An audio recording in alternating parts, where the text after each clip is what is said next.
Welcome to the Superstar Communicator podcast. My name is Susan Heaton-Wright, a leading impact, speaking and communications expert. My aim is to show you how to make an impact so you will be heard, listened to and respected for career success. Listen weekly to the podcast and go to our website, superstarcommunicator.com. Hi there everybody, this is Susan Heaton-Wright from Superstar Communicator. Thank you very much for tuning in. As I record this, England, where I live, is just about to go back into lockdown. I think that there were a number of people that I was speaking to who still felt that we would be meeting each other, working in a way that we had been before, to the point that even last week an events and hospitality organisation sent me an email as we prepare for live events again. Had they not been reading the news, listening to the news, hearing what was going on when half of the country was already in lockdown? It was bizarre, but still there were people that really thought that we would go back to the old ways very quickly, and I wanted to share with you 5 ways that we can survive and work effectively in lockdown. Because certainly in England we've been told that it's December the 2nd, but you and I know that there is a strong possibility that this could go on for a few months. So I've got some 5 very positive things to think about. So the first one is have a routine. It can be very easy to fall into a Groundhog Day existence where every day seems the same. I don't know about you, but in the last lockdown, for the first few days, I was muddled. I didn't have those normal things that I did, such as Monday evening going to orchestra, Wednesday I would go to the gym, things like that. The weekly events that we had in the diary are no longer there, and we don't have the reminders whether it's a Tuesday or a Saturday. What I've encouraged people to do is to create a weekly plan with specific events or weekly dates. Now, obviously, since this is the second time we've gone into a major lockdown, people are getting more used to virtual events, whether they are weekly ones or one-off ones, and so we can put those in the diary. We can use these as references to each day, as well as being activities to look forward to. We might not be able to go to a gym class or a local pub quiz in real life, but there could be virtual versions that you could create a weekly routine for. Also, having dates to look forward to within the monotony of being in lockdown are hugely important to our emotional well-being. If you aren't attending regular virtual HIIT classes or online quizzes, this might be the time to add these to your calendar. Look out for things. Certainly from my point of view, I am doing some virtual wine tasting and virtual crafting, as well as on my viola I do things with the Benedetti Foundation, which is fantastic. It's also important to consider that when we are working in offices, at shared working spaces or at clients, we had to commute to get there and left at a particular time. It's worthwhile considering how you mark your work days. Will you go for a walk before you start work? Will you put on your work clothes? Will you start and finish at a particular time? And at the weekend, wear different clothes. Having a work and weekend routine will really support you in surviving this next lockdown. Number 2, check everyone is okay. Now, more than ever, it's so important to check your colleagues, friends and family are okay on a regular basis. It can be very easy to hide your financial and work worries. Many people are missing the human interactions from being in an office. Perhaps they don't have a dedicated workspace in their homes, making it more challenging to work effectively. Perhaps their Wi-Fi or even their hardware, they might have an old computer that they're using and they're really struggling to update the software. And it can cause more stress.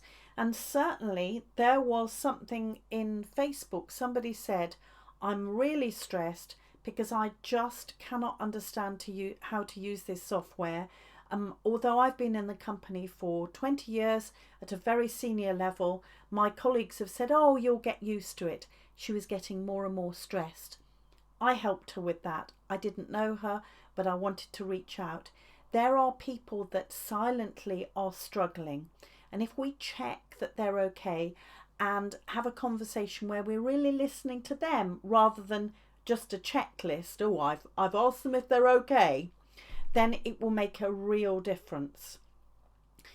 If checking everyone's okay at the beginning of a virtual meeting is very good, and if necessary, booking a private one-to-one chat is hugely beneficial to everyone. Because when we're stressed, we don't work as well as we possibly can. I interviewed wonderful Martin Conway on how to lead with compassion, and that is a previous Superstar Communicator podcast, Leading with Compassion in a Virtual World, and I recommend you grab onto that.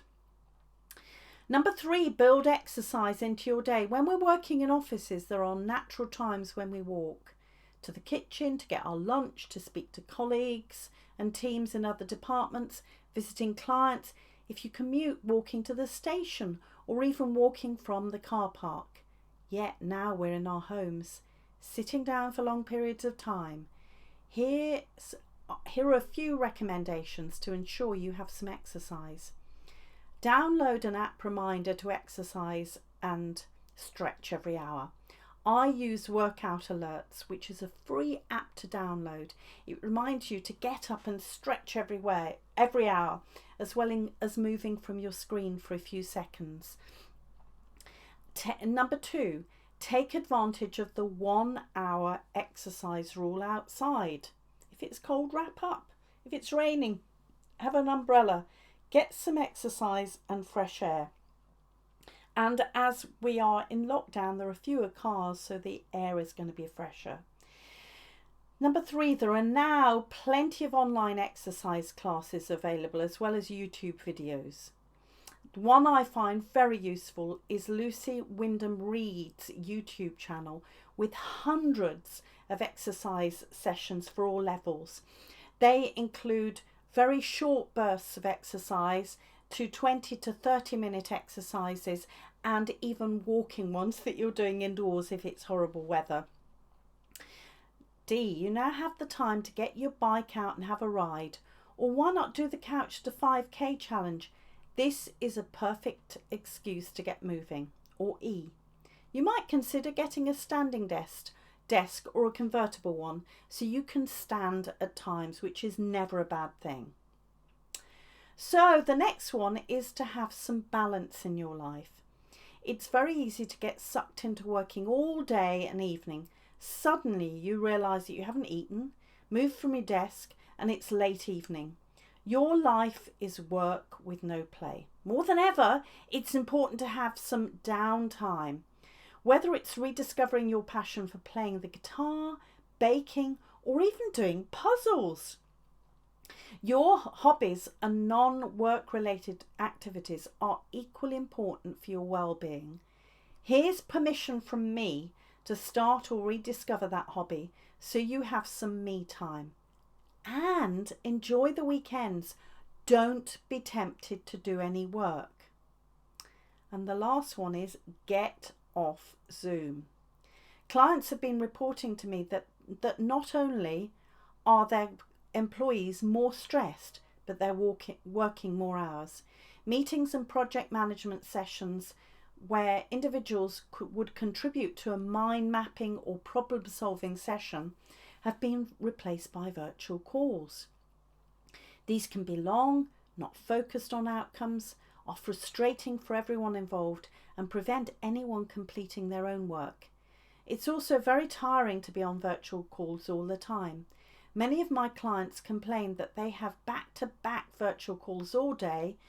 They hardly have time for lunch, let alone a cup of coffee, and their to-do list gets ever longer unless they work additional hours to complete work. And since March, this situation has got worse and worse. And now is the time to change this working pattern so that individuals and teams can work more effectively and have more energy. So here are 3 ways that we can do this. A. Consider if the entire team is required for every meeting. Could this be a conversation off Zoom, perhaps a phone call or series of emails between 2 people? Agree with your team that you will respect other people's diaries. Avoid putting meetings in when they already have time blocked out for other activities. Manage your diary carefully. Factor in specific time to do your work. Block it off. Also have a buffer between meetings where you can prepare, go to have a cup of tea, check your emails, etc. If you find your colleagues putting stuff in, then you need to make it clear that this is already time taken up in your calendar. D. Become aware of how much time you're spending on Zoom.